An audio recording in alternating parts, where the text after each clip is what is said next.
बिस्मिल्लाहिर्रहमानिर्रहीम। अस्सलाम वालेकुम नाज़रीन, आप यूट्यूब चैनल देख रहे हैं। मैं इमरान खान हूं। आज की बड़ी खबर यह है कि सुप्रीम कोर्ट ऑफ पाकिस्तान में इमरान खान साहब की जमानत की 8 अपीलें समाअत के लिए मुकर्रर हो गई हैं।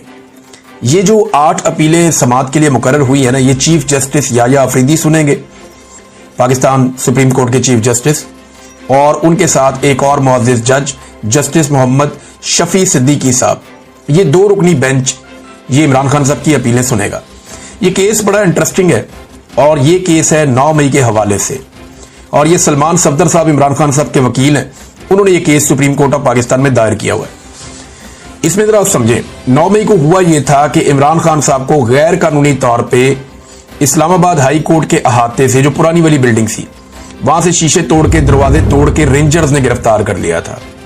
उसके बाद रद्द-ए-अमल के तौर पर शहरी निकले पूरे पाकिस्तान में और मुख्तलिफ कंटोनमेंट्स के इलाकों की तरफ गए, और फिर जो मंजर हमने देखे, बल्कि देखे ही नहीं, आज तक सीसीटीवी फुटेज ही नहीं मिली।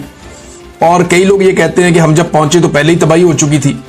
बड़े हैरत अंगेज तौर पे सिक्योरिटी वहां से गायब हो जाती है। बड़े हैरत अंगेज तौर पे वहां पे जो रास्ते में है कोई रोकता नहीं है, कोई रुकावट नहीं डाली जाती, कोई पकड़ने नहीं आता, और फिर वहां पे तोड़ फोड़ हो जाती है। उसके बाद 9 मई के नाम के ऊपर पाकिस्तान तहरीक इंसाफ के ऊपर एक अजाब मुसल्लत कर दिया जाता है पाकिस्तान में, और इस पॉलिटिकल पार्टी के हजारों वर्करों को गिरफ्तार कर लिया जाता है। लीडरशिप सारी की सारी अंदर डाल दी जाती है। इमरान खान साहब को कुछ अरसे के बाद दोबारा गिरफ्तार कर लिया जाता है। लेकिन 9 मई को जब इमरान खान साहब गिरफ्तार हुए तो सुप्रीम कोर्ट ऑफ पाकिस्तान ने इमरान खान साहब को बुलवा लिया। इमरान खान साहब सुप्रीम कोर्ट ऑफ पाकिस्तान में आए तो उन्होंने इसको गलत करार दिया कि यह गलत हुआ, किसी जगह पे भी लॉ एंड ऑर्डर की सिचुएशन नहीं बननी चाहिए थी, बल्कि उन्होंने उसकी मजम्मत की।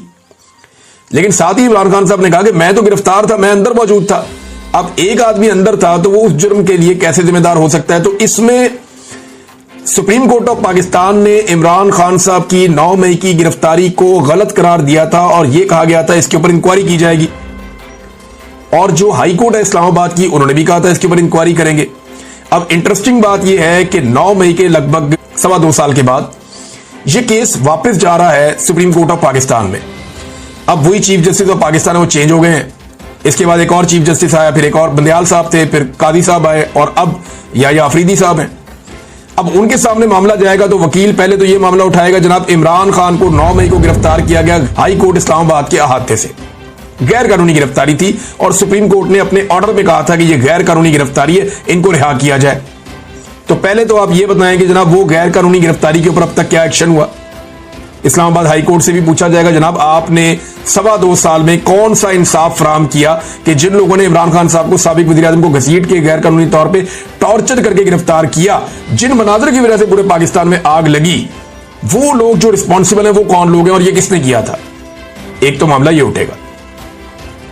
दूसरा, ये जो पूरा का पूरा पोस्टमार्टम जो ऑलरेडी हो चुका है 9 मई के मुकदमात का, कि एक पुलिस वाला सोफे के नीचे छुप गया, एक पुलिस वाला छोटी सी टेबल के नीचे छुप गया, और इमरान खान साहब के घर के अंदर दाखिल भी हो गए, और उन्होंने सारी साजिश सुन के इमरान खान साहब पे एक केस भी बना दिया।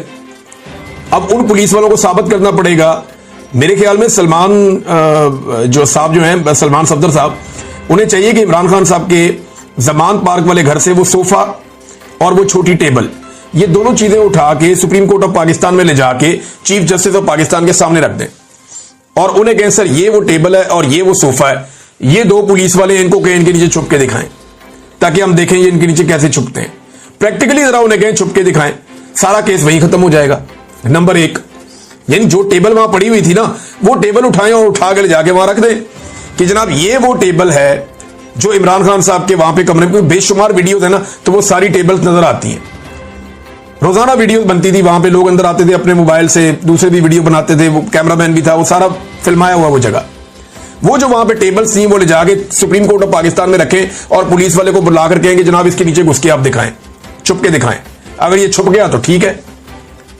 दूसरा, हर जगह पे इन्होंने तादाद अलग बताई है। लाहौर में कुछ और है, गुजरावाला में कुछ और है, फैसलाबाद में कुछ और है, सरगोदा में कुछ और है। हर जगह पे साजिश के दौरान लोगों की तादाद अलग बताई, ये भी एक गलती है। तीसरा, वो पुलिस वाला उस दिन ड्यूटी पे नहीं था, भागा हुआ था, उसके खिलाफ रिपोर्ट लिखी हुई है। जिस दिन वो कह रहा है जी कि मैंने जाके साजिश ये पकड़ी है, उस दिन वो ड्यूटी पे ही नहीं था। 5वां जो तफ्तीशी है वो कभी उस जगह पे ही नहीं गया, उस जगह पे वो तफ्तीशी कभी गया ही नहीं जिस जगह पे ये वकूआ वो कहते हैं हुआ है। और वो जो जाए वकूआ है, इमरान खान साहब का घर जिसके बारे में वो कहते हैं उसका नक्शा भी उनके पास नहीं, उनको ये आइडिया ही नहीं है कि इमरान खान साहब का कमरा किस तरफ है, दरवाजा किस तरफ है, सोफा किस तरफ है, कुर्सी किस तरफ है, और वहां का कोई उन्होंने दौरा भी नहीं किया, तफ्तीशी वहां गया ही नहीं। इतने ज्यादा लकूनाज हैं, लेकिन इसके बावजूद इमरान खान साहब को सजा होगी। अब सुप्रीम कोर्ट ऑफ पाकिस्तान में गया मामला, यानी वहां जमानत मुस्तरद होगी ना। सुप्रीम कोर्ट ऑफ पाकिस्तान में यह जमानत का मामला गया है। अब जजों का बहुत बड़ा इम्तिहान आ गया।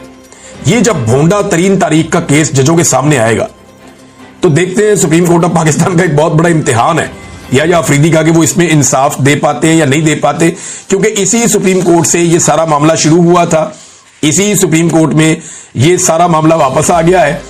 और तफ्तीशी का, पुलिस वालों का, प्रोसिक्यूशन का बहुत बड़ा इम्तिहान है, क्योंकि ये केस लड़ने के काबिल है ही नहीं। इस केस को लड़ा ही नहीं जा सकता। इमरान खान की हद तक तो सवाल ही पैदा नहीं होता ये केस लड़ा जा सके, क्योंकि पुलिस वालों ने जो भोंडे अंदाज में ये मुकदमा दर्ज किया है, दुनिया का कोई बनाना रिपब्लिक भी होगा ना, उसकी जो सबसे बदतरीन अदालत भी होगी ना, उसके अंदर भी इसको साबित नहीं किया जा सकता। अब देखना यह है कि चीफ जस्टिस ऑफ पाकिस्तान इस मामले को कैसे हैंडल करते हैं, तो बड़ी इंटरेस्टिंग चीज होने जा रही है।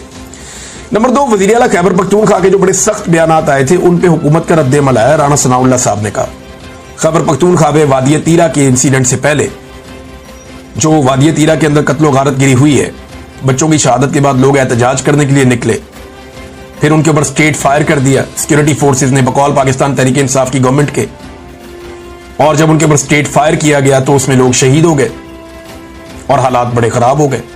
अब लोगों ने जाके तालिबान से कहा बहुत बड़ी तादाद में कि आप ये इलाका छोड़ दें, हम फौज से कहेंगे वो भी इलाका छोड़ दे। तो क्या ये इलाका वाकई में जो वहां की अवाम है वो तालिबान से और फौज से खाली करवा सकती है? पाकिस्तान तहरीक इंसाफ ने भी बड़ा सख्त मौक़िफ़ ले लिया। उन्होंने कहा जी ठीक है, फौज 15 दिन के अंदर निकल जाए इन इलाकों से। लेकिन राणा सनाउल्लाह साहब कह रहे हैं कि वज़ीर आला खैबर पख्तूनख्वा के बयानात पे मत जाएं, इनके बयानात को बिल्कुल संजीदा मत लें। वो सियासी बयानिए के लिए बोलते हैं सिर्फ, जहां उनके ताउन की जरूरत होती है वो ताउन कर देते हैं हुकूमत के साथ। ये राणा सनाउल्लाह साहब ने दावा किया है। अब वज़ीर आला खैबर पख्तूनख्वा के ऊपर चंद सवालात खड़े हो रहे हैं। नंबर 1, अभी तक किसी एक भी ड्रोन हमले की FIR अली अमीन गंडापुर साहब नहीं कर सके। देखिए ना, अली अमीन गंडापुर साहब 5 घंटे ऊंची आवाज में तकरीर करते रहे या चिल्लाते रहे, उससे कोई फर्क नहीं पड़ता। सिर्फ एक छोटी सी FIR दर्ज कर दें ड्रोन हमले की, उससे फर्क पड़ता है। आप देखें ना, प्रैक्टिकली आप देखें जावेद हाशमी साहब ने क्या कहा था। जावेद हाशमी साहब ने कहा कि मुझे DG ISI ने कहा या ISI के चीफ ने कहा कि हम आपको सीट पे कामयाब करवा देते हैं, आप इलेक्शन आपको जितवा देते हैं, आप हमें बुरा भला कहते रहा करें, लेकिन जब आप जरूरत पड़े हमें आपकी तो आप वोट हमें दे दिया करें या हमारा काम कर दिया करें, हमें जितना मर्जी बुरा भला करें कोई फर्क नहीं पड़ता। तो अहमद वली खान क्या करते हैं, उन्हें सीट दिलवाई गई है ना, वो कितना बुरा भला कहते हैं फौज को, लेकिन जब वोट की जरूरत पड़ती है तो वो फौज के हक में वोट डाल देते हैं।